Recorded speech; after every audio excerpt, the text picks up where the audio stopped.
My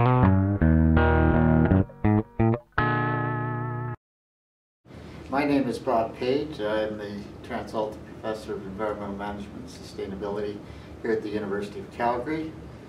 In terms of my background, I've been involved in environmental affairs going back to the 1970s. Bob, what was it that first got you interested in environmental issues? I saw a variety of ways in which industrial activity was overwhelming ecosystems, and so my first focus was on the sort of impacts of ecosystems in connection with it and what that was doing. That branched out into biodiversity questions and technology questions from it, and that was really the initial focus of why I got interested in the environment. In your opinion, what's the most pressing environmental issue today? I have a few problems with defining the most pressing environmental issue. The most prominent environmental issue today is certainly, I think, climate change. But I would argue biodiversity and the non-greenhouse gas air emissions and water are equally large in terms of the pressing nature of them right now. And of course, the way you've really got to look at it is the way in which all of them fit together. What's your connection with Pembina? Oh gosh, that goes back a long way. Tom and Rob and I, in the early days, were good friends. We worked on things like CASA, the Clean Air Strategic Alliance of Alberta. Before that, I worked with them in terms of the fact that I had chaired an organization in Ottawa, an environmental advisory organization in Ottawa, before I actually moved to Alberta in 1990, but I had a lot of dealings with Pembina as a result of that. It's a minimum of 2 decades here in terms of my involvement with Pembina in one way or another. I've never been an employee, but I've always been a supporter. You mentioned the Clean Air Strategic Alliance. There's many stakeholder processes that fail. What was it about CASA that made it work? You know, I have thought about that a lot because I've been involved in so many multi-stakeholder processes that didn't work. I try to think back, now why was it that CASA worked as well as it did? And I agree with you, it has. And I think the most important thing with CASA was we had the time and the patience to build trust.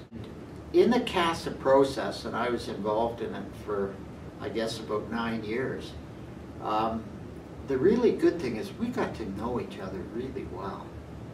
You know, it wasn't just the formal sessions, it was, we went off to have a few beers together, and we dinner or breakfast together, and it was very frank but very respectful. People laid out where they were really coming from. There was no need to you know, sort of hide what you were doing in any way, and that was a good thing. How do you think Pembina has made a difference through its work? I would say 2 ways. I would say its research work has been very helpful to many of us who were in industry or in the academic world. So research is the first. The second, I really do think they've contributed on the public policy front.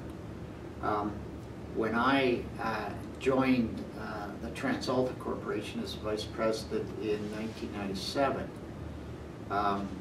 we were looking very seriously at the role of renewable power, wind in particular, in connection with it. And our activities with Pembina really helped to convince the company to go forward and make the kind of investments that were needed. And that was very much a public policy role that they played at that time in connection with it. So both on research and on public policy, and when I say public policy, I mean the outreach work that Pembina does, not just the government liaison or public processes or this kind of thing, but the outreach that they do in connection with it in the schools and elsewhere. So those would be, in my view, the greatest achievements over the 25 years that Pembina has done. And just look at how far our province has come in those 25 years. And would all of that would not have happened without the kind of pressure that we got from Pembina and the good advice we got from Pembina and the fact that people respected what Pembina had to say. What do you see as the most important sustainability challenge of the future? I think that our greatest challenge for sustainability is moving people to act. Because the greatest force in the world for change is consumers.